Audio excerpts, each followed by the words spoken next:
Hi, this is Arlene with ODFW. I'm having some technical difficulties, and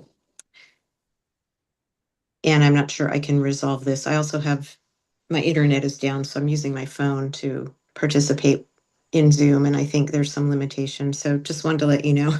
Okay, thanks, I'll do the Eileen. best I can. Yeah, if you aren't able to rename yourselves, that's fine, and we can do it from our end too. So once we get started, we can do that. So again, just a reminder to please mute yourselves unless you're talking, and to rename yourself in Zoom if you can with your first and last name, RAC member, and your preferred pronouns if you're comfortable doing so. This meeting is being live streamed on DLCD's YouTube channel and being recorded so that other people who are missing the first meeting can come back to it, and also for anyone else who wants to watch the meeting. So I'll start with just a few housekeeping things to begin with, and then we'll open it up the meeting with our commission liaison, Leanne Thompson, and then we'll get into the meeting agenda.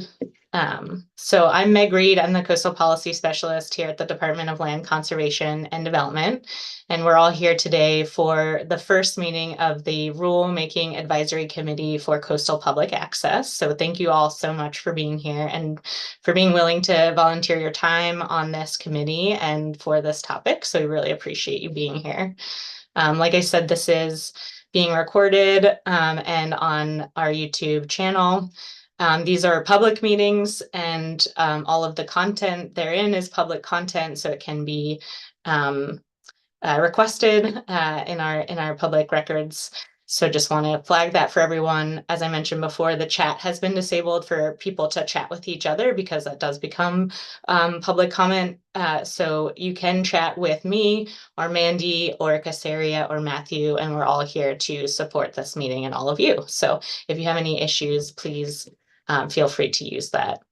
We have a lot of content to get through today, and we'll have breaks to allow everyone to kind of take a break and leave the screen for a little bit. So I apologize. Today will be more of a presentation-based meeting, but the other ones will be more discussion-based and interactive. So with that, I think I'll hand it over to our Land Conservation and Development Commission liaison, Commissioner Leanne Thompson. So please take it away. Thank you, Meg. Well, everyone, I'm not home today because home means no electricity and no internet connection, and I did not want to sit in the parking lot of the Manzanita Library to do this meeting. So with great respect and proper awe for the power of the ocean, we're here today and in our forthcoming meetings to do good governance together. I'm delighted to see old friends and I'm sure new friends.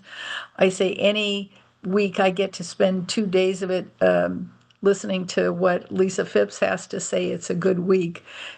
The staff and the commission welcome you.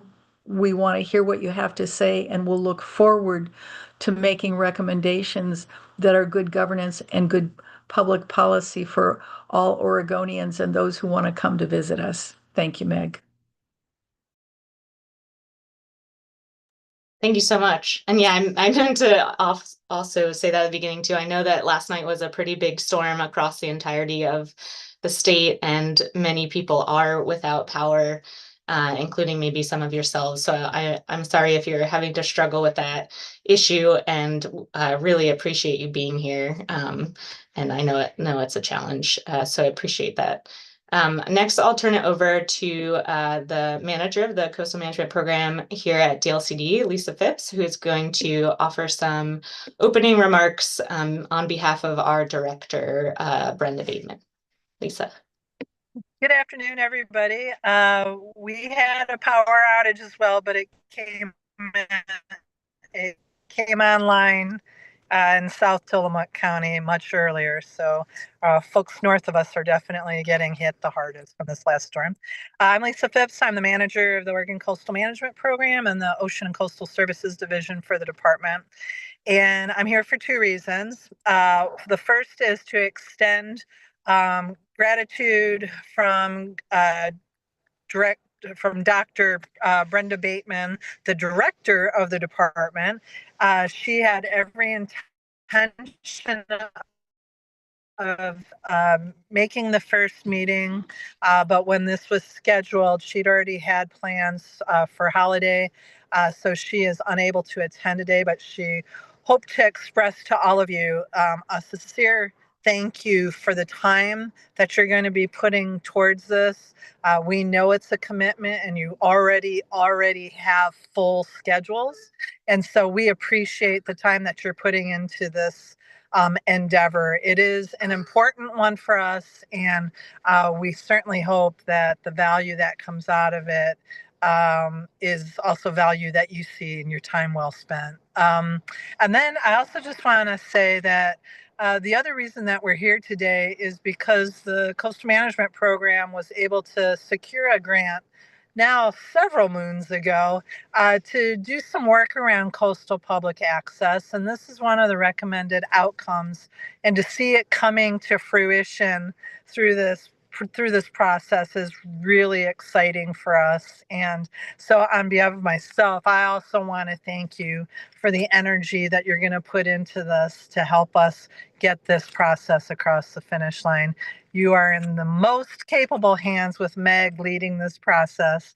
And I look forward to listening to today and also visiting with all of you as we move forward through the next few RAC meetings. Thank you, Meg. Thanks, Lisa. Thanks so much. Appreciate it. Okay, so I've touched on most of these things already, but just to kind of go through our Zoom guidelines. I'm sure many of you are pros at using Zoom and all virtual platforms at this point, but as a reminder, keep muted unless speaking, turn your video on during introductions and during discussions. But as I mentioned, this is going to be a lot of presentation today, so you're welcome to turn your camera off for that when you're in listening mode.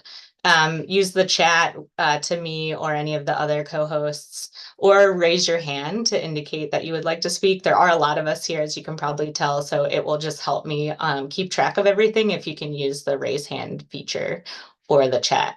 And we've already talked about the renaming yourself in Zoom. And if you have any issues with technology, please reach out to Mandy McNabb.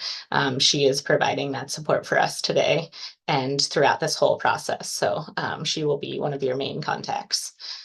Okay, so I'll just go through the agenda briefly, and then we'll go into introductions for everyone to introduce themselves. And then we'll kind of go through some of the things that you may have already seen in your meeting packet that was provided last week. Things like the operating principles and guidelines of this opportunity, the Rulemaking Advisory Committee role and charge that was given to us from the commission, and where Commissioner Thompson is the liaison for.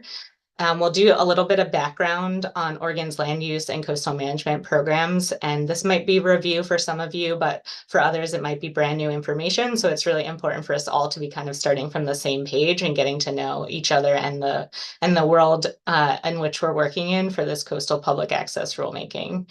We'll talk about statewide planning goal 17, coastal shorelands, which is the main piece of requirement that we will be doing this rulemaking within. So that one will be really important to get to know.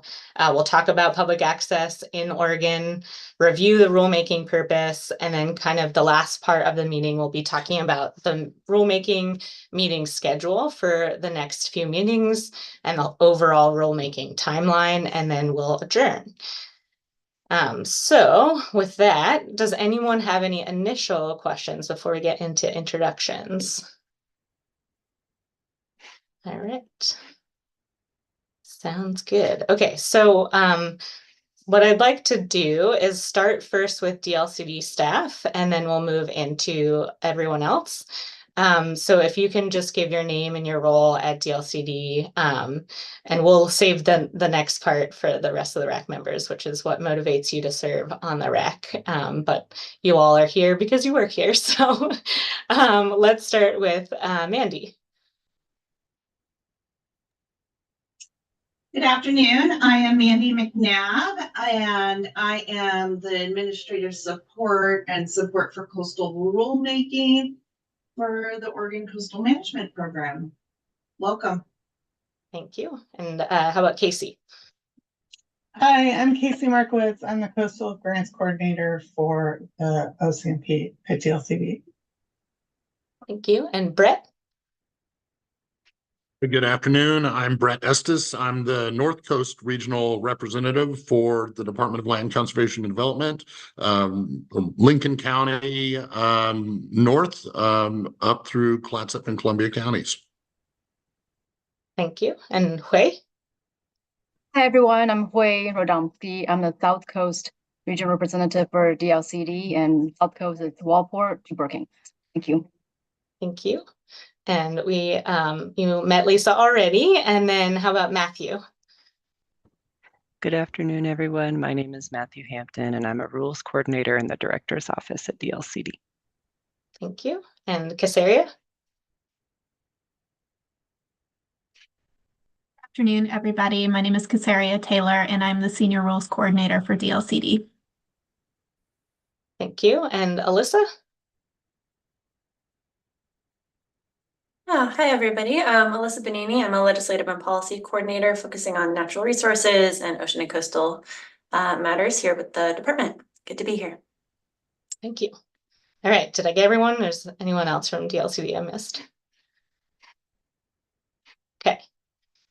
All right, then we'll turn to all of you. And I asked if Brees, if you could start us off with the Confederated Tribes of the Grand Ronde. Thank you, Meg, and everybody. I'll try to stick to the format, name, position, etc. So I'm Brees Edwards. I recognize many of you here from different places.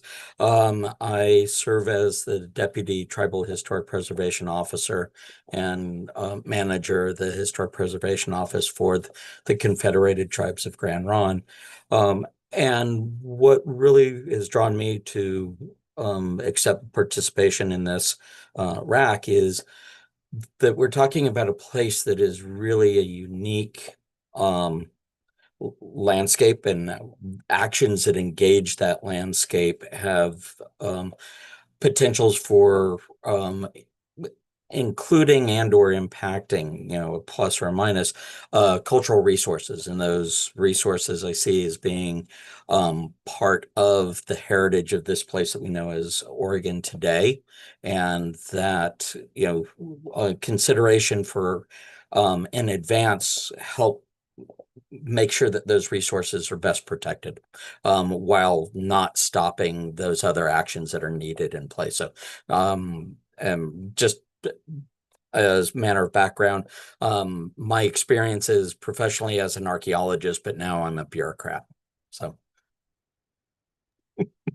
Awesome. But I got the laughs I was hoping for. So, next up. Awesome. Thank you. I appreciate that. Yeah, so name, organization, or interest that you're representing here, and motivation to serve on the RAC. Sorry, I forgot to mention that earlier. So thanks, Brees, for starting us off. Okay, I'll just call on people as I see them in the list to help with the flow. So I see Adam Nielsen first.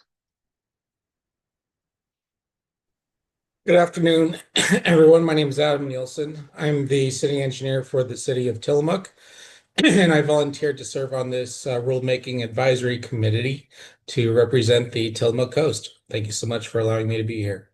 Yeah, great. Thank you. Alan? Hi, I'm Alan Hansen, Policy and Environmental Manager at the Oregon State Marine Board. I'm here representing the interest of Oregon's recreational boaters. Great, thank you. And Erica? Hi, everyone. I'm Erica Sears, the Deputy Director of the Oregon Coast Visitors Association. We're the regional tourism organization for the Oregon coast, representing sort of the tourism perspective as well as accessibility and outdoor recreation. Thanks for letting me be here. Yeah, thank you.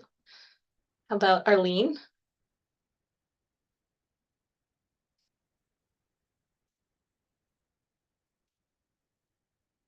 No, Arlene was having some trouble. Okay. So, there you go. Can you hear me now? Yes. Okay, thanks. A little bit of technical difficulties doing this with my phone, so apologies for that. My name's Arlene Merrims. I am with the Oregon Department of Fish and Wildlife Program, specifically in the Marine Habitat Project. So here representing my department. And what is important to me for this process? I would say that,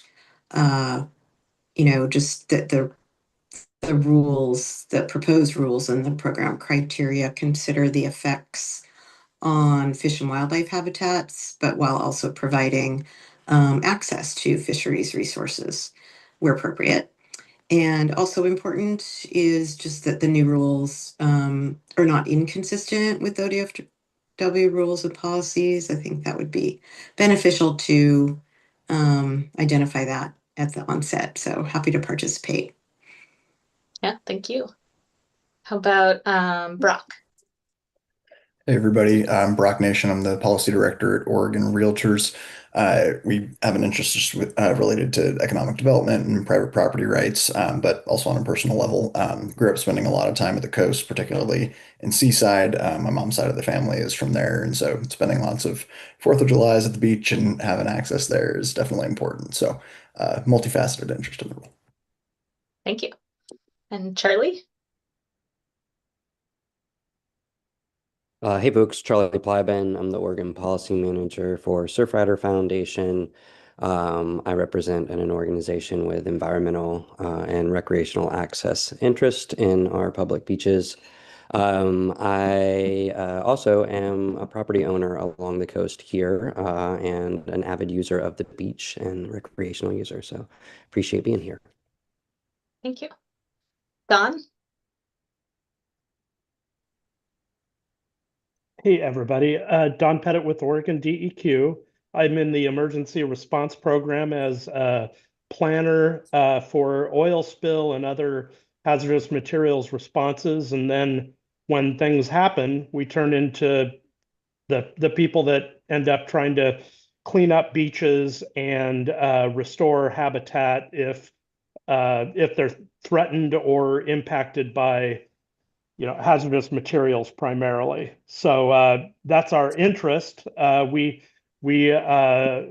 as we're trying to do our job, we need to know where access is, make sure that there is adequate access and the kind of access that doesn't put the things that we're trying to protect in harm's way. So access that is appropriate to the areas that need to be accessed. That's it for me. Great, thanks, Don.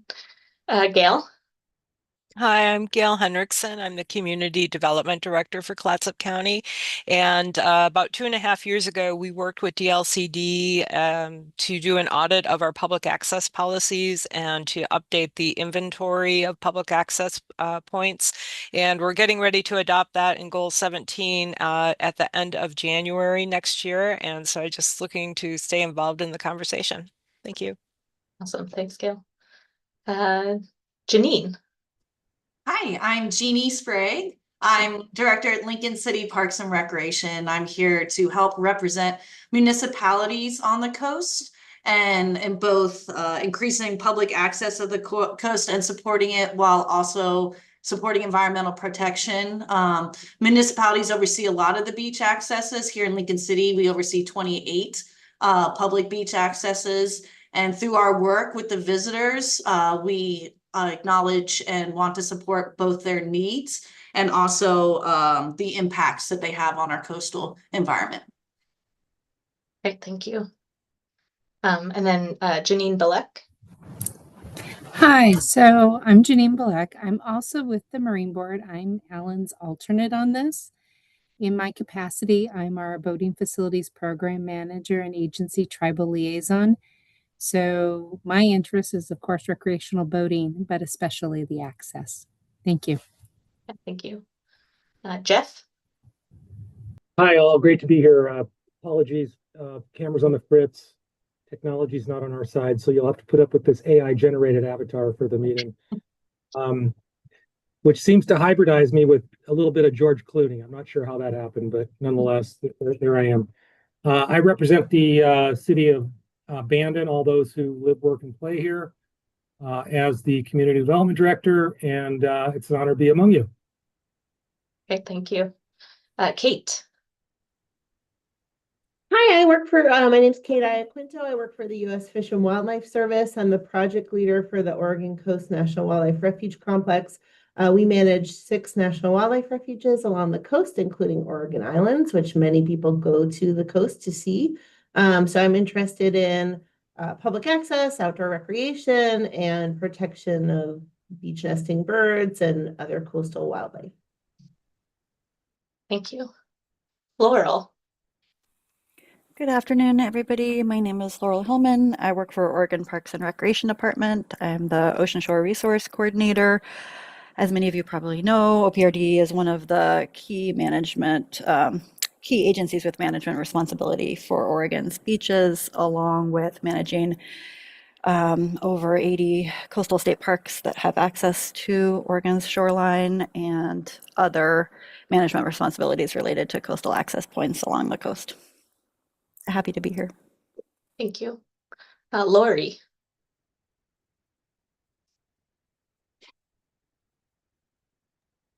Hi, everybody. I'm Lori Friedman. I live in Bandon, and I love being in Bandon. It's such a beautiful place, and the beaches make me so happy. And I'm representing a group called Shoreline Education for Awareness, and we're an all-volunteer organization that provides wildlife interpretation at 3 locations on the South Coast. We also help to educate the public on best practices while viewing tide pools and wildlife close up. And we encourage people to think about how they can help with conservation in these special places. Thank you. Thank you. Mandy.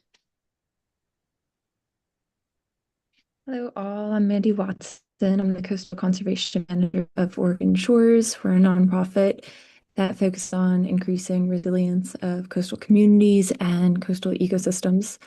And so my past research focused on how past and ongoing colonialism, social inequalities, and future climate change impacts have contributed to loss of coastal access for different groups of people at different times.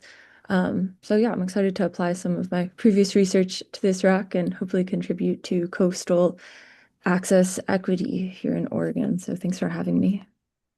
Thank you. Margaret.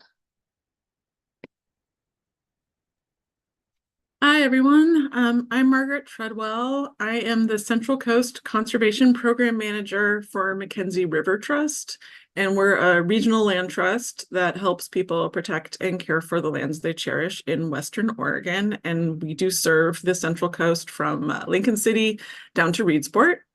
I'm here to represent the perspective of land trusts, but like many of you, I live on the coast and I'm an avid beach user, and I'm also concerned about seabird nesting disturbance and other conservation issues. So very happy to be here to serve with you all. Thank you. Miranda. Hi, good afternoon. I'm Miranda Gray. I work for Oregon's Sea Grant Extension through Oregon State University, providing extension education on coastal water issues. And part of Sea Grant's mission is to foster healthy and resilient coastal communities as well as ecosystems. So I'm motivated to strike that balance between public access that's inclusive, public safety, and also natural resource protection and water resource protection. And I really appreciate staring at this photo of Frankport here on the South Coast. I'm located in Gold Beach, and I serve Coos and Curry counties. Thank you. Scott. Hello, everyone. My name is Scott Freganesi. I'm a land use planner with 3J Consulting. I've got a few motivations. I think the first one I'd say is to just assist DLCD staff in any way I can. As a planner, they're always there for me when I have questions or need some help with something. So doing that's kind of, I feel, is part of my obligation. Secondarily, I work a lot on the coast, have a lot of cities and jurisdictions I work with on zoning code updates and comp plan updates. And so that tends to lead to policy, especially when you're looking at implementing goal 17 in comp plans. So I'm interested in that perspective and just also my personal relationship with the coast and recreational opportunities. And I spend a lot of time on the coast, even though I don't live there. So thank you all for having me. Thank you. Stephanie. Hello, my name is Stephanie Millar. I'm here on behalf of Amanda Peets, the Planning Data and Analysis Administrator at ODOT. Thank you. And Wendy. Hi, I'm Wendy Giordano, and I represent the city of Brookings. I've been with Brookings for about a year and a half, and I came from the Rogue Valley. In a former position, I worked on public access for the Rogue River. So now that I'm with the city of Brookings, I'm excited to collaborate with all of you, and I understand how essential public access is for our economy and for our recreation of our residents. So I'm really looking forward to this, and thanks for having me. Great, thank you. And Alex Sifford, I saw you come in. I apologize. Yeah, I'm doing this via phone, and so and I have no video, no AI generated, but I am a resident of Nescoin who lives along one of the accesses that I was pleased to see the access inventory notes correctly. Great, thank you. And yeah, I know that there's a lot of power outage issues, so I appreciate you still being here, Alex. Thank you. Okay, did I miss anyone? Okay. Alexis. Yeah, hey folks, Oh, I got here a little bit late, and my name is Alexis Hammer. I'm the Legislative and Policy Manager at the Department of Land Conservation and Development, and I'm also a very amateur surfer, but I really enjoy it. And happy to be here. I'll be here as much as I can, but I'm not going to be able to attend all of these meetings. Thanks. Yeah, thanks, Alexis.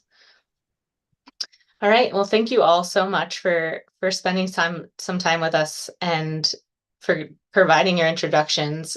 Obviously, there's a wealth of experience and knowledge in this group, and so we're very lucky to have you all here to talk about this topic that I think is very near and dear to many of our hearts, all of our hearts. So I appreciate that. Okay, so I'm going to kind of turn us into a few kind of making everyone feel comfortable and being on the same page as we get started on this work together. So I did provide some information in the meeting packet last week, so hopefully you all were able to take a look at that.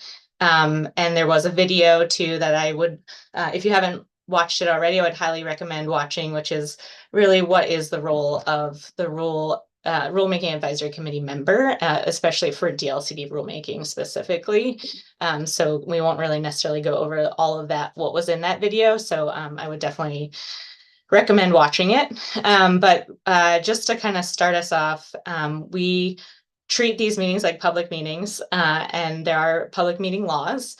And the public meeting law is really, it's a law that was created to allow people to have the opportunity to view meetings, but it's not necessarily a participation law. And so there are a few things to kind of keep in mind as Rulemaking Advisory Committee members with DLCD for this process. So you should not email each other. That's why when we send out communications, all of your emails will be blind copied, and they'll just come from me and Mandy primarily. But you are welcome to email us anytime, the department staff, but not each other.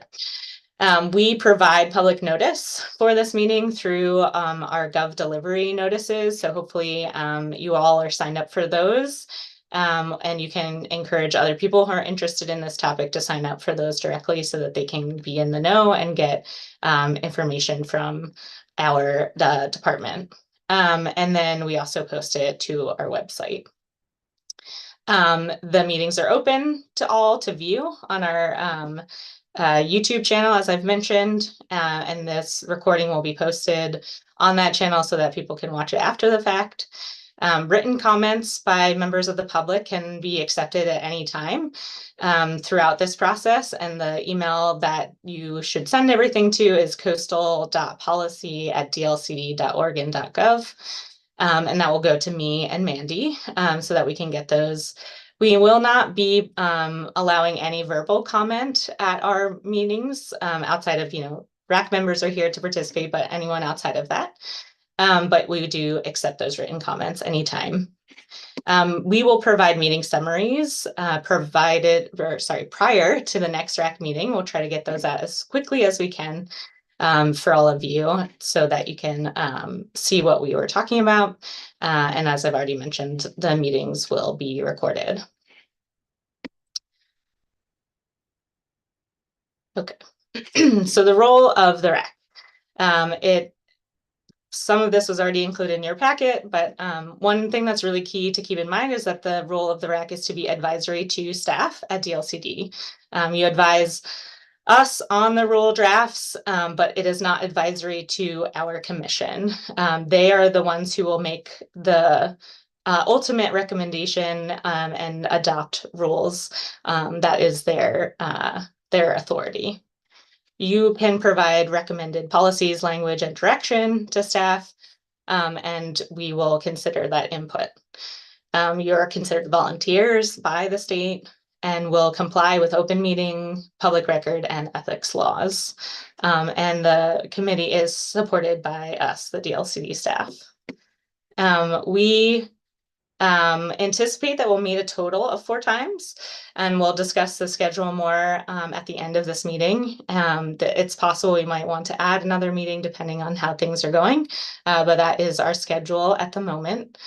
Something that's also really important is that consensus is desired but not required. So we don't seek consensus on this group, and it's not a voting body. We're advised by many voices, and one of the advantages of being in the Rulemaking Advisory Committee is that you get to be part of the conversation the entirety of the rulemaking process. But we do have lots of other people and organizations, voices, all those things that are contributing to the rulemaking effort.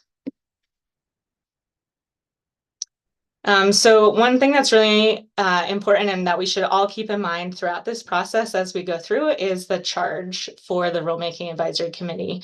And that was approved and given to us by the Land Conservation and Development Commission. So this is just high level points of it, but the full charge was included in the meeting packet that you received. So you can look at that for all the details. But what we're hoping to accomplish with this rulemaking effort is to clarify existing requirements under Goal 17 of local governments to protect, maintain, and improve coastal public access. So the ways in which we will be looking to do that is providing some definitions, the requirements and considerations for a coastal public access program, and we'll talk a lot more about that later on when we get to the specific language of Goal 17, how to maintain and increase public access, more clarity related to rights of way and public easements that provide public access, coordination between local, state, and tribal entities, and considerations for equitable public access, protection for cultural and natural resources, and resilience to coastal hazards. Really, the outcomes that we're hoping to get from this is further process and clarity for local governments and others around public access. This is a review of the operating principles and guidelines. So again, this was included in the RAC packet. And so hopefully you were able to take a look at that. This will just kind of be a high-level overview of those main points. So we, as a group, are agreeing to act in good faith, stay on topic, balance speaking time, address issues and questions, not people or organizations, listen with respect and speak one at a time, discuss topics together as a group, communicate on behalf of your interest group, and attend all meetings. And as Walt Whitman once said, and my favorite character, a fictional character on a TV show, be curious, not judgmental. I think that's a good way to summarize what we're trying to do here. All right, so that is kind of an overview of all of our kind of ground rules and the way that we're going to work this process. So does anyone have any questions? And you can do questions by either raising your hand or writing something in the chat.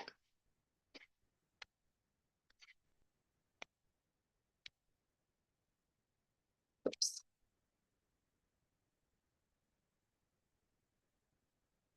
All right. Mandy, do you see anything in the chat? No, okay. All right, so we're about 1:40, so we're a little ahead of schedule, which is great. So I'm going to, does anyone want to take a break right now, I guess? Raise your hand if you want to take a break now or just keep pushing through. Push through. Cool, thanks, Charlie. Okay, so hearing no objections, then I will start talking about our next section, which is what is the Oregon Coastal Management Program and the Oregon Land Use System. So again, this might be a lot of review for some of you who have been more involved in this or work at state government, but for everyone's benefit, I think it's important to kind of start from the beginning. So here in Oregon, we have a federally approved coastal management program. It was the second program approved in the country in 1977, and we'll be celebrating our 50th anniversary pretty soon. And it was established through the Coastal Zone Management Act of 1972, which is a piece of federal legislation that developed this voluntary partnership between the federal government and state governments and U.S. territories. Basically, the impetus for this was that most population is in the coastal zone. That's Oregon is sort of the exception to that rule because we have very rural coastline, but generally there's a lot of people who live on the coastlines, and there's a lot of things that are of interest to the national government on the coastlines, like security, commerce and tourism, population, all these kinds of things. So the federal government's very interested in the coast, but states and local governments have really a lot more control over what's happening in those areas. And so this program was established to kind of create some level of consistency among the states on how they manage their coastal resources. And so they created this voluntary partnership, which has two main carrots. One is money. So we get money from the federal government when we have a federally approved coastal zone management program. And then we also get federal consistency authority, which is a pretty unique piece of regulation where the state is able to apply its policies, and because of Oregon's unique program, local policies, to any action that's happening from a federal permit or a direct federal action. So for example, the Army Corps of Engineers is doing something in the estuaries or out in the ocean, they have to go through with federal consistency review. And similarly, if somebody is individually seeking a federal permit from the Army Corps or another entity, then that also has to go through federal consistency review. So it is a pretty powerful tool that doesn't apply in any other landscape, just in the coastal zone. And our coastal zone in Oregon is pretty wide. It's here on this map here. It's roughly the crest of the Coast Range out to the edge of our territorial sea, which is 3 nautical miles from the shoreline. It's a watershed-based program in coastal zone, and in comparison, in the state of California, they have a coastal zone management program as well, and theirs is about 1,000 feet from the shoreline, so it's a much narrower program, whereas ours is watershed-based. And so every entity in that coastal zone, state agencies and local governments, are a part of our coastal management network. And we are a little bit more of a diffuse state than some other states where we don't have like one natural resource agency. We have many natural resource agencies that all kind of work in their own distinct ways, but also in a coordinated way. And then our cities and counties are implementing their comprehensive plans. And so those are all part of our network. And this is a diagram that kind of shows you what that network looks like. You don't have to read all of the different entities, but just to kind of highlight how much of a networked program it is, where we have 11 state agencies, including DLCD, and then we have 8 counties and 42 cities that are all part of this program. So it is a pretty robust program. And DLCD is the administrative home of this coastal management program. And that was done on purpose because we are also home to the state's land use planning program, which was established in about the same time as our coastal program in 1973 with the passage of Senate Bill 100. And this established these 19 planning goals, which direct comprehensive planning for all of our cities and counties, and all state agencies also must comply with these as well. And so goal is a bit of a misnomer. These are regulations that must be complied with. And they span a lot of different topics that you can see listed here. And the last 4 are coastal resource specific. And those will be the ones that we'll focus on primarily through this rulemaking effort. And then we also had the Beach Bill of 1967, which was also foundational to the program and the development of our coastal management program. And that obviously will be very instrumental to our work together. So just a little bit more about the land use program. It was sort of founded on these 3 big ideas. One was the idea of urban growth boundaries. So directing urban development into existing cities, promoting compact, efficient use of land in order to protect resource lands, which is the second big idea, protecting farm and forest lands and our natural resource lands so that they are protected and not infringed on like little bits over time, like we see in some other states with like suburban sprawl, where things kind of get out into farmlands or forests or other places. And then the third one is that plans are comprehensive. So as you saw in that previous slide, that the land use planning goals touch a lot of different topics. We have process goals, natural resource goals, urban goals, and coastal goals. So we have, and those are all implemented by cities and counties throughout the state of Oregon.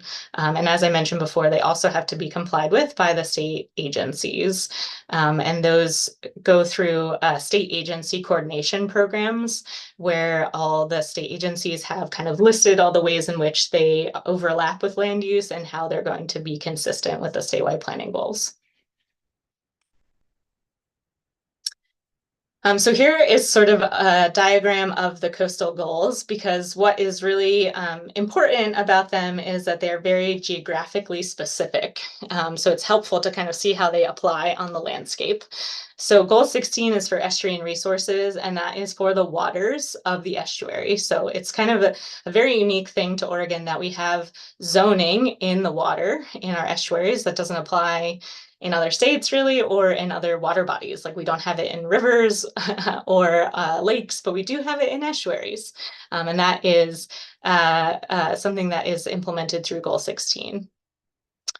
Goal 17 is for coastal shorelands. That's the lands that are adjacent to estuaries, the ocean shore, and coastal lakes. So it's the lands next to coastal waters. And that's where the public access requirement lives. Primarily, and so that's the one that we'll be most focused on. Goal 18 is for beaches and dunes, so that's the sandy areas of the outer coast.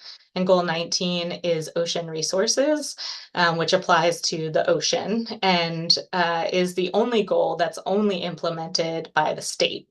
Local governments don't have a role in implementing goal 19. And then I just wanted to share kind of the structure of the coastal goals. It's important to our work because it kind of helps to kind of frame how a rule is developed underneath the requirements of a statewide planning goal.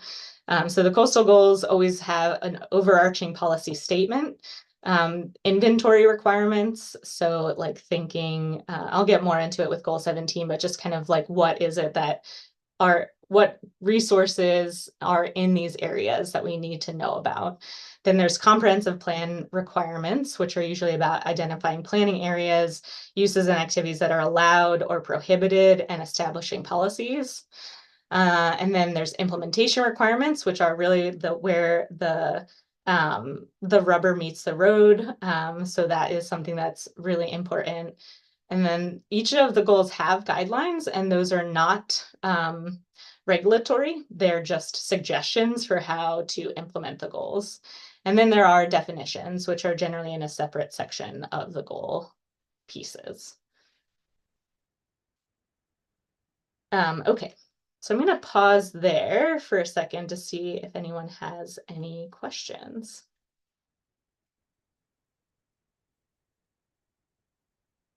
You can raise your hand or put in chat.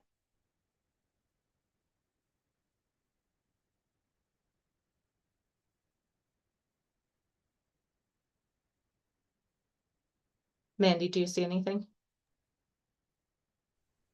Meg, I don't have any questions, but I think that this was a really excellent summarization of how these policies work in terms of plans. And I may steal a lot of this information for presentations in the future. So thank you. Yeah, no worries. Thank you. It's good feedback. I don't see anyone raising their hands. Okay. Another thing is I just changed settings to do chat to co-host and host. So hopefully people can chat also, but you can also raise your hand. Okay, cool. Thank you. Okay, so I'm going to turn to a little bit more into the weeds of Goal 17, which is, again, the guiding light of our rulemaking process. So that's coastal shorelands, and it's the planning and management requirements for lands bordering estuaries, coastal lakes, and the ocean.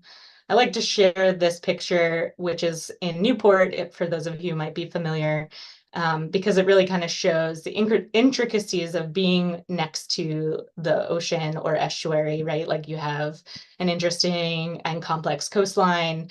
There's a lot of things happening there. There's research, there's commerce and tourism and natural resources kind of all in this very interesting area of the landscape. And that is really what Goal 17 is trying to highlight, is this, what makes the land next to the coastal waters unique, and how do we want to manage that?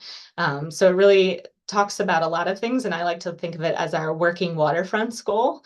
There are protections for significant shoreline habitat, lands especially suited for water-dependent use, potential restoration or mitigation sites, dredge material disposal sites, and public access to coastal waters. Local governments are required to develop a boundary, a coastal shorelands boundary, where these policies will apply. And the goal states a minimum, and that's what's listed here on this slide. So it's areas that are subject to ocean flooding, which is generally the V zones on FEMA flood maps, if you're familiar with those. It's 100 feet from the ocean shore and 100 feet from the estuary or the coastal lake. Areas of geologic instability, where that instability comes from being next to the water. So for example, like erosion or landslides, where the landslides are happening because of the water. Riparian areas, so where there's vegetation along the water, significant shoreline and wetland habitats, water dependent or water related areas. So that's areas, lands where the business on it needs the water access. So like a seafood processing plant or a marina, a port facility, those kinds of things that needs access to the water in order to be able to function. And then exceptional aesthetic or scenic quality areas, as well as all of our coastal headlands, are protected by Goal 17. I just wanted to share the realities of what that looks like sometimes. As many of you know, especially those who work in coastal communities, sometimes our comprehensive plans that were developed in the 1970s or 1980s have very rarely been updated. And unfortunately, that means sometimes the maps that we still have to use are not very helpful. So for coastal shoreline maps, there's a wide variety of them out there for local jurisdictions.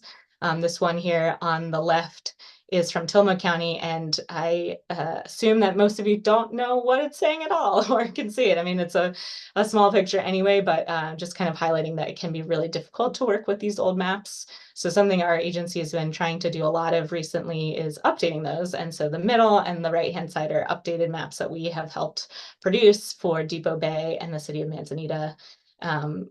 So that's using GIS, up-to-date data, and is making it with tax lots, so it's a much easier product to use.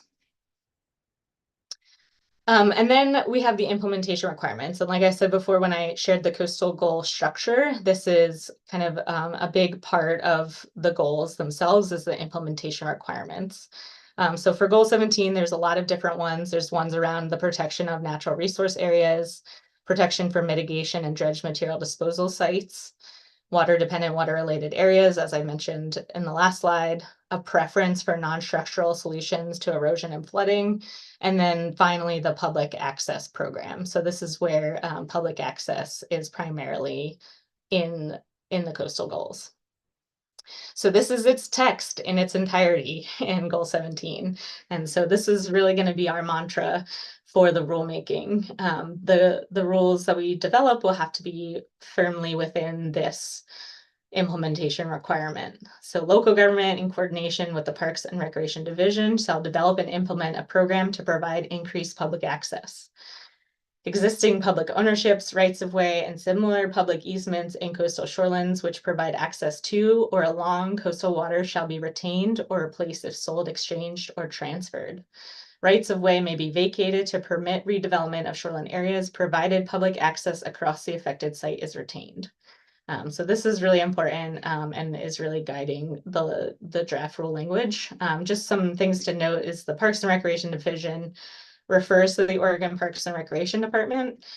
This goal was written in the 1980s. The Oregon Parks and Recreation Department became its own agency in 1990. It used to be part of the Highway Department, so that's why that language is sort of a little bit outdated. And the language is directive in the goal, but we don't have any current implementing rules that give guidance on how to achieve these requirements. And we just have some challenging things happening with public access now that having a rule with clarity on this can be important.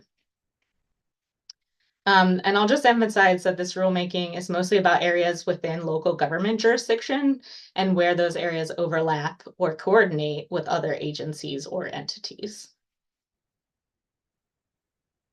Here is just an example of an inventory of public access sites. So Jeff is here from the city of Bandon. We worked with the city recently on updating their inventory. Gail mentioned them working through theirs in Clatsop County as well. Many comprehensive plans don't necessarily have a really good inventory identified already. Some of them might just be text descriptions or a general overview, but we're hoping that part of what we do with this rulemaking and just our efforts in general is to help kind of have a clearer inventory of access sites. And we'll talk a lot more about this, but there's a difference between developed access sites and undeveloped access sites. And that's probably exactly what you think it means. Developed meaning there's some sort of amenity there, like a pathway or a bathroom or a parking lot, whereas undeveloped is just sort of an informal trail that might be at the end of a road. And speaking of road ends, I do want to highlight that's a really important piece to this as well, because there are a lot of road ends that come to the coastal shorelines, whether it be on the ocean shore or on an estuary. And those are the things that provide the majority of public beach access or coastal shoreland access is from road ends. So that will be a big part of our conversations will be about that. All right, questions on anything I've shared so far?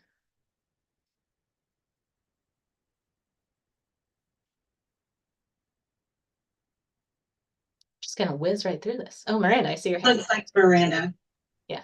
Yeah, just quickly, does every local jurisdiction along the coast have a shoreland zone delineated? And Yes. how many of those, if all of them have inventories completed for public access? They all have a coastal shoreline boundary identified, but their inventory of public access sites is probably of different levels. I don't really haven't read it through every single comp plan, but I would say that generally they vary in what kind of information they contain and whether there's a map or not, whether there's like a specific list of sites, or general kind of description of the access. So I would say the inventory of access sites varies, but all jurisdictions that do have coastal, like tidal waters in their jurisdiction, must have a coastal shorelines boundary identified.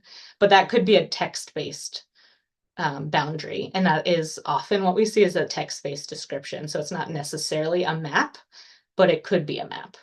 So hopefully that helps. Yeah, thank you. Yeah, thank you. Brees, go ahead. Yeah, thank you.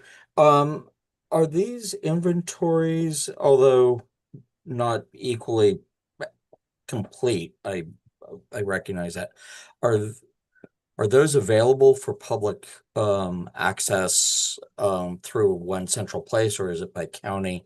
And is that information in where it can be in GIS downloadable shape files, or and how would one access text-based like you were just describing? Sorry, there's a lot in that.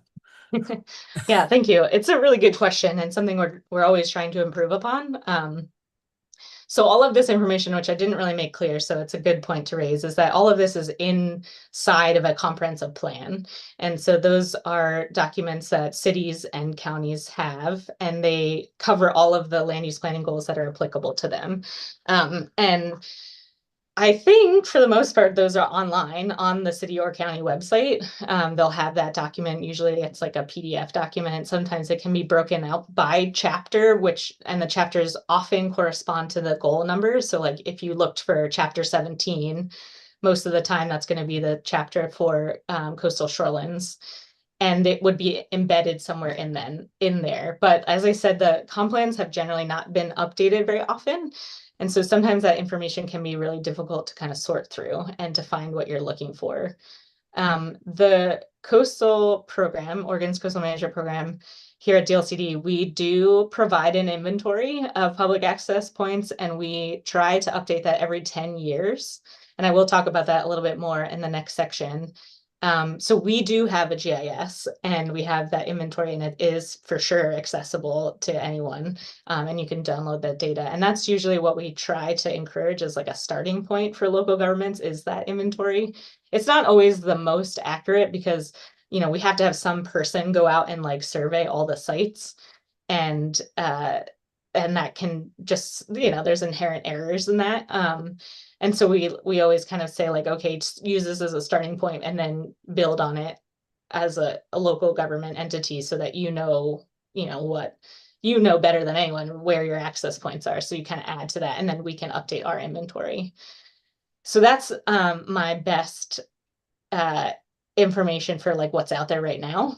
And it's also sort of why we want to help with this rulemaking, is to supplement that and make that better, because GIS has come so far so fast, right? Like we have all this data now, and it's amazing what you can do with it, and it's hard to get caught up with the comprehensive plans local governments to get to use that GIS. Thank you. Yeah, thank you. It's a really good point. Okay, any other questions? I think we'll take a quick break now, since we're about, at the hour. So people can take a quick break and get some food or water or whatever you need. So how about we'll come back at 2:10. Does that sound all right?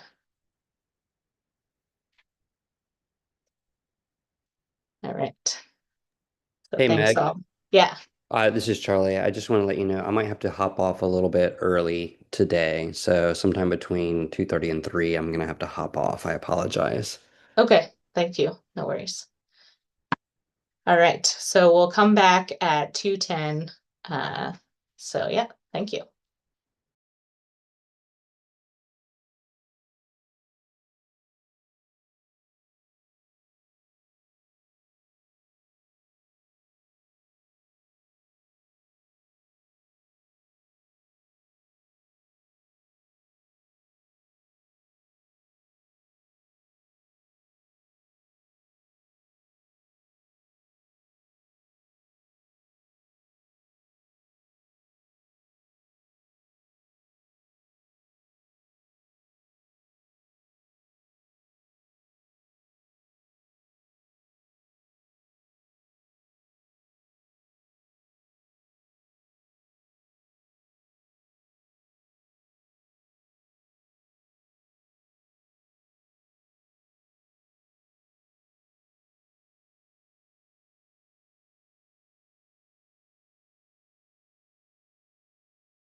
All right, we'll get started again.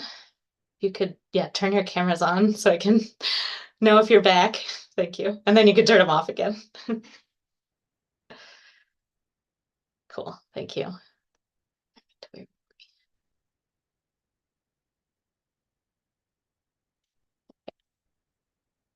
All right, awesome. Thank you all. Hopefully you had a good quick break. Ready for more. So this next section that I'll kind of go into now is a little bit more about the kind of other pieces besides Goal 17 that are important to this conversation around public access. So I think probably most of you are aware of the beach bill that was passed in 1967. And that was really a very important piece to the public access conversation. And that is before 1967, Oregon did have ownership of the wet sand beaches. And that was through a piece of legislation in, I believe, 1913. But then in 1967, what the beach bill did is give a recreational easement over the dry sand beaches. And that jurisdiction then is for, I think I have on my next slide, the wet sand is state ownership, the dry sand is a recreational easement, and that whole jurisdiction is extreme low water up to the statutory vegetation line or the line of actual vegetation, whichever is further landward. So it is a rolling easement, and that easement can change over time. And so you can see that kind of here on the screen from the Oregon Parks and Recreation Department. And so Laurel can chime in at all if I get anything wrong or miss anything. But it is a really important piece to kind of understand as part of this conversation.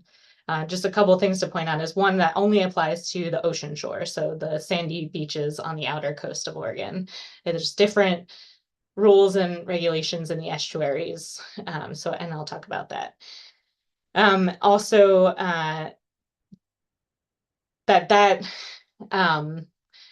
that line can change depending on accretion or erosion, and it's a recreational easement, meaning that it's not an ownership, so there can still be private ownership of the beach, but those folks don't actually pay taxes on that part because it's under the jurisdiction of the state. And that means that any other kind of alteration to the ocean shore does need a permit from the Parks and Recreation Department. So things like beach access ways need a permit, or if you're going to have a wedding on the beach, or if you're going to collect materials, or have a riprap or seawall developed, those kinds of things all need permits. So that's one really important piece. The land use goals I've kind of already talked about. The Goal 17 is the primary protection for public access, but many of the other goals also touch on it in various ways, like Goal 5, which is on natural resources, Goal 8, which is recreation, and the other coastal goals 16 and 18 also talk about public access and recreation. And then also, as I mentioned earlier, we provide a public access inventory about every decade that we collect all the public access sites, and that's within the entirety of Oregon's coastal zone. So that all those blue triangles on the screen there are public access sites, and so it does go beyond tidal waters, and it's all within Oregon's coastal zone. So just wanted to highlight that. However, Goal 17 only applies in tidal waters. So that's where that jurisdictional requirement is just in tidal areas. I did mention that there's some different jurisdictional kinds of things happening in this space. It is a sort of an alphabet soup of regulations and jurisdictions, and you don't need to know them all, but just for the estuaries, that's within the Department of State and Lands has jurisdiction of those waters, and their boundary for recreation is the highest measured tide, and that is where you can have recreation. I'm sorry, that's highest measured tide is for removal fill laws, which is like for permit purposes. And then ordinary high water is where the mark is for recreational purposes. And so I have a slide on that for the next piece. And that's under the proprietary lands of Department of State Lands. So you can access and recreate on waters of the state, but you can't go on the banks above ordinary high water.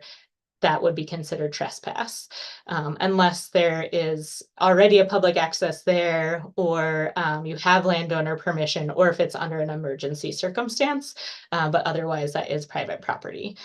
So I do think that's just kind of a really important distinction between the outer coast, where we have the beach bill and recreational easement, versus within the estuaries, where there's just different regulations. And both of those areas are covered by Goal 17 and will be part of our rulemaking effort. So just want to flag that there is this distinction in those different areas. Is landing a fish an emergency circumstance, Meg? I don't think so. I'm sorry. Yeah. Lots of nuances within this.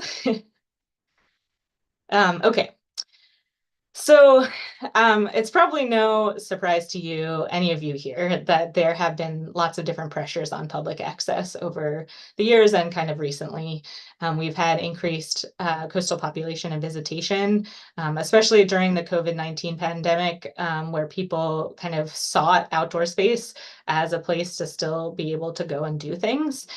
We saw a lot of increase in demand for public access spaces, especially on the coast. There's increased development pressure, there's increased hazards like erosion and sea level rise and things like that.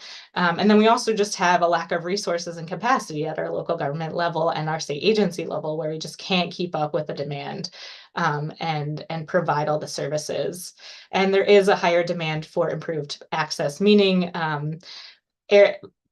improvements and amenities able to accommodate a lot of different types of people, like ramps and parking spaces and Moby mats and David's chair and like those kinds of things, so that more people can experience the public beach and the coastal shorelines. So all of these things have definitely put an increased demand and pressure on public access and those who are maintaining those pieces. So as Lisa mentioned earlier on, we did a federally funded project a couple of years ago that was a 3-year project. It kicked off in January of 2022. We got federal funds through our coastal management program to do a coastal access project. And it did a few different types of pieces, and a lot of these helped kind of set the stage for this rulemaking that we're starting today. We did a survey where we had over 400 responses on coastal public access. We held 3 listening sessions and focus groups. We also developed a coastal access advisory team, or the CAT. There are a few people here today that were on that. So we thank them for that work to get to this point. And then we also published a guidebook for local government planners on public access that was helped to the CAT helped develop that, as well as many other partners. We, through that, developed model policies for comprehensive plan improvements. Gail mentioned that they're looking to adopt some of those things at Clatsop County, and the city of Bandon did that as well. And then the CAT also looked at different concepts for a rulemaking effort, and the draft rules that we'll look at in the next meeting really were informed by a lot of the work that the CAT did, as well as the surveys and some other pieces of information. This is the different groups who are on that coastal access advisory team, so I just want to give them a thank you for being part of that and meeting many times and talking about lots of different efforts. My colleague here, Claire Figner, was the lead staff person for that effort, and it was really helpful. And so I mentioned this guidebook, which hopefully some of you got the chance to review. The link was in the RAC packet, and I do think it's a really good resource for this topic area. especially to look at it through the local government lens, which is really, that's the rulemaking will be very much targeted at local governments. And so that is our forefront audience. And it does have model policies, which kind of cover these different topics that are listed here on the slide. And a lot of these same ideas are in the draft rule. So it really does inform a lot of the work that we hope to be doing through this rulemaking effort. And I'm sure it's not a surprise to any of you, like what the coastline looks like here in Oregon, what the access types are like. They can be very varied, and access can mean a lot of different things. So I wanted to kind of just share some photos of the different types of public access in Oregon. You know, we have visual access, which isn't a public access point and something that is protected by Goal 17. We have physical access, like getting to the waters. There's amenities as part of public access with parking and restrooms, interpretive signage. There's connections with other trail systems. There is boat ramps. There's other kinds of there's improvements, there's unimprovements, you know, like sometimes it's just scrambling down a ledge.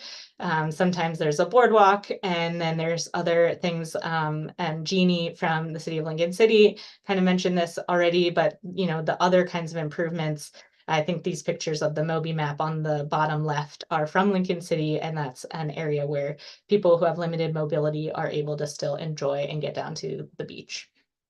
So just highlighting, there's a lot of different types of access.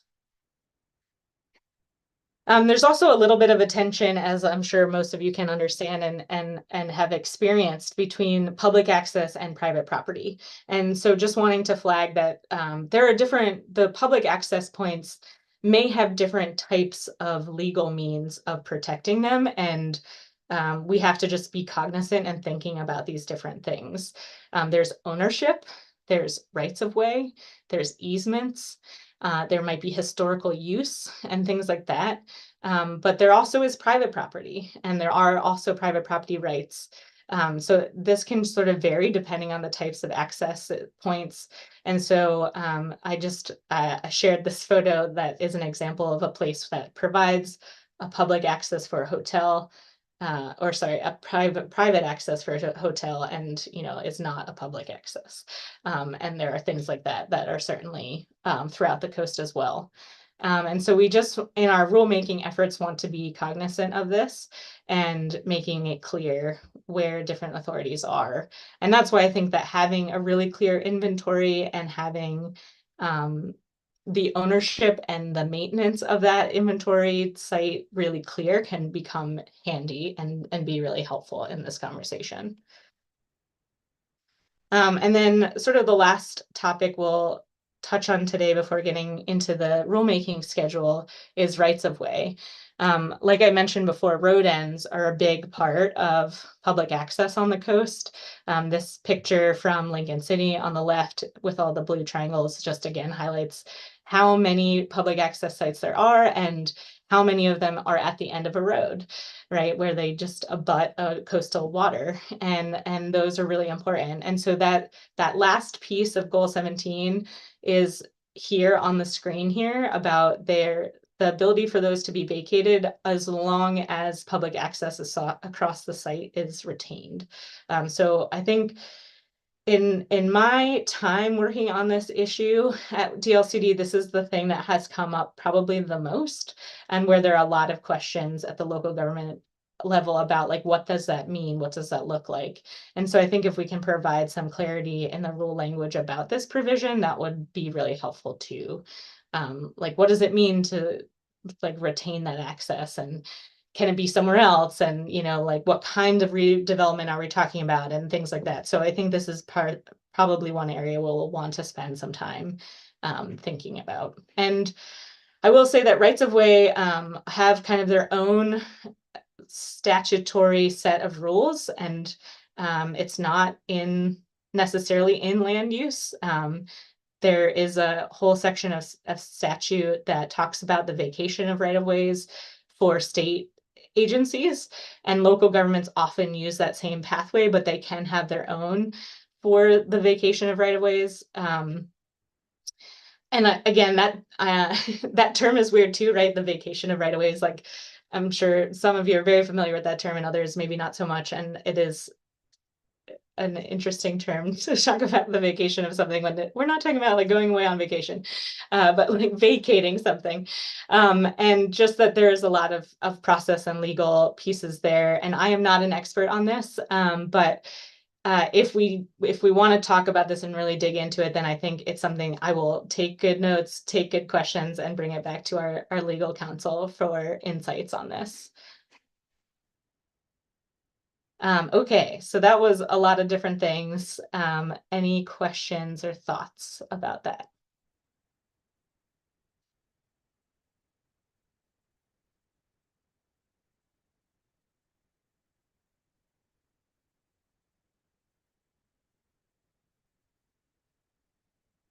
All right, so I don't see any.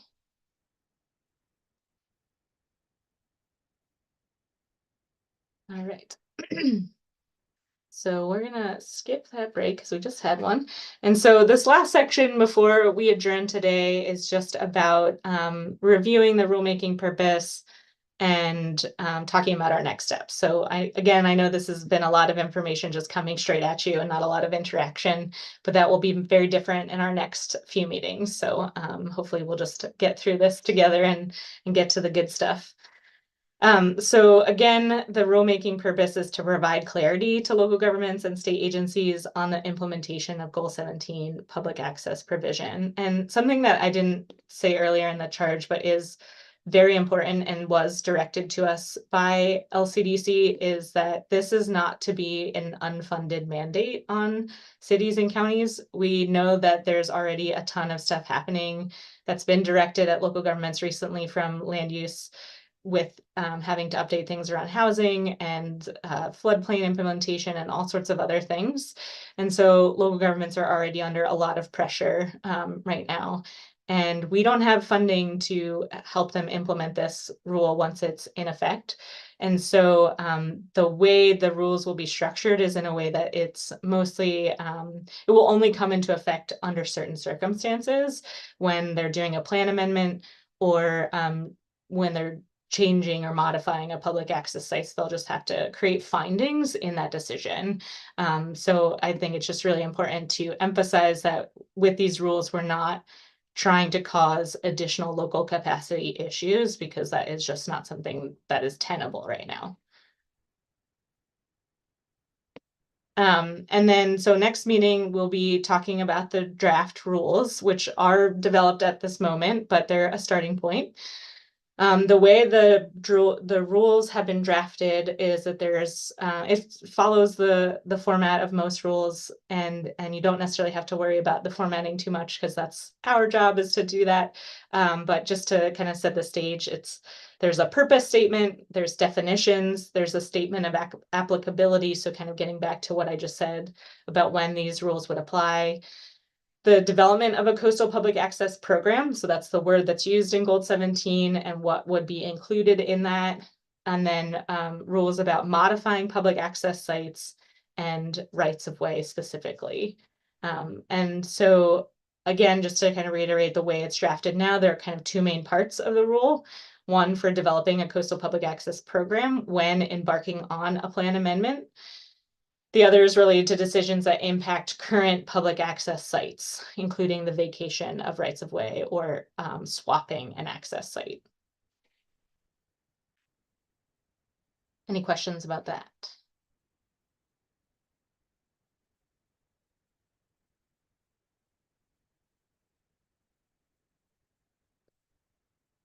All right, you guys are a quiet group.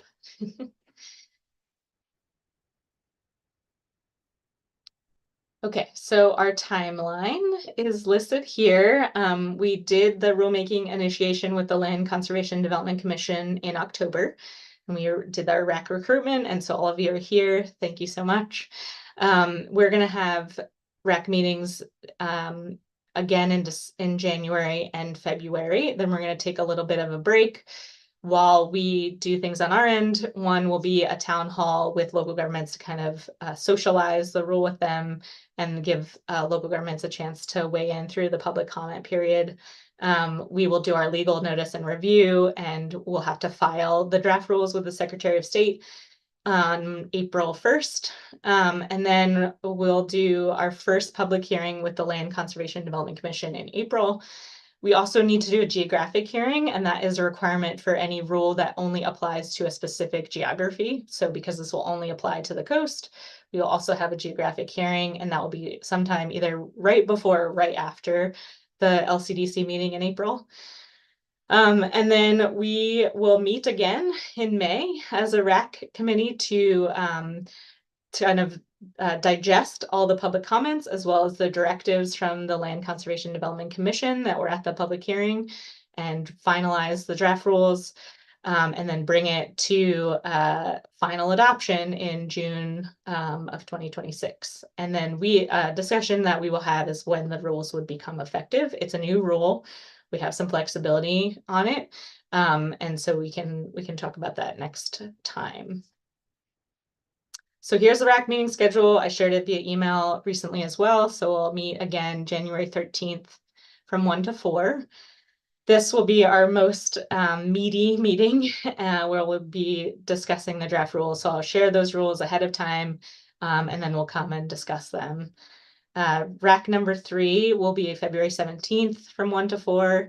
And that's where we will review some other pieces of the rule, which are the fiscal, racial equity, and housing impact statements, which are a requirement of any rule filing.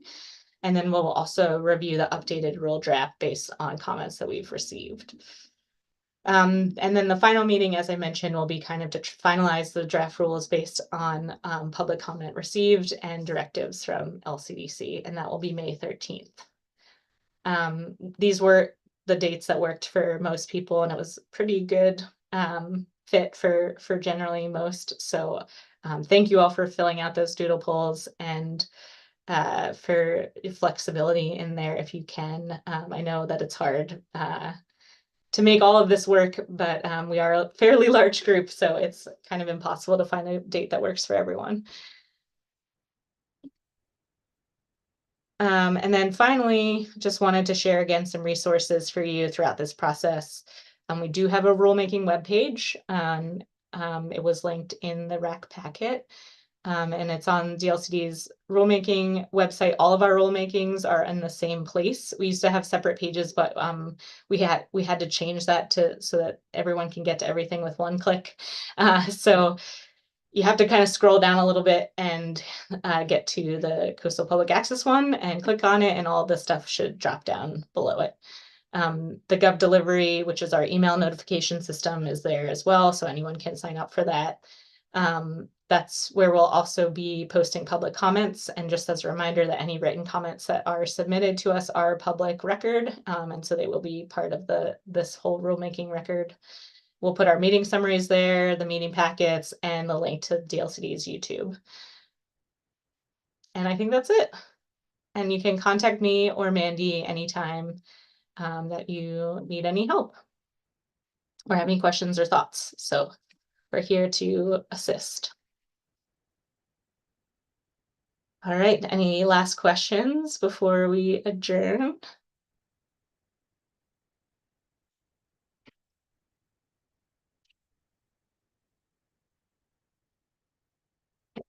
Commissioner Thompson, would you like to close us out? Thank you. This is so interesting and informative. I think my brain is expanded during the course of this meeting. The thing that occurs to me, and you and I haven't discussed this, so I don't want to throw you a curveball in public, but get ready. You know, living on the coast, I know the rules exist, and then I think of the impact of human behavior. What I see is, for example, Hug Point is closed, and now people are parking along the side of the highway and making U-turns on the highway in a way that's between curves and dangerous. Is that a traffic issue? Is that a rule issue? Is that a human behavior issue? As we go forward, I hope we'll consider people behaving badly and how to write the rules in a way that, if possible, adjusts or adapts so that we can encourage the best behavior. As I read the materials, I saw that you contemplated some of that in how we're going to go forward, but I'd like to keep that, I would call it a reality check, in place. There are a lot of people who behave well. There's some people who don't. How do we write rules that take all of that into account, no matter what kind of people doing what, so that we really protect and preserve the thing that we care about? You know, reality checks. But Yeah. a wonderful meeting to get us grounded and informed and ready to go forward. Thank Yeah, you. thank you. Appreciate it.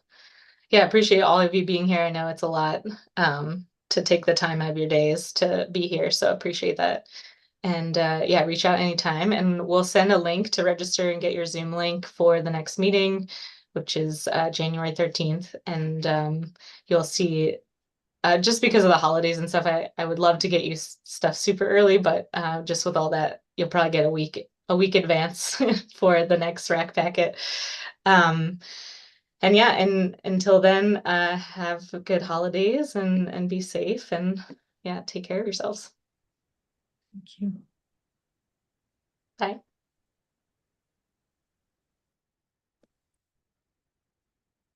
Bye, thank you.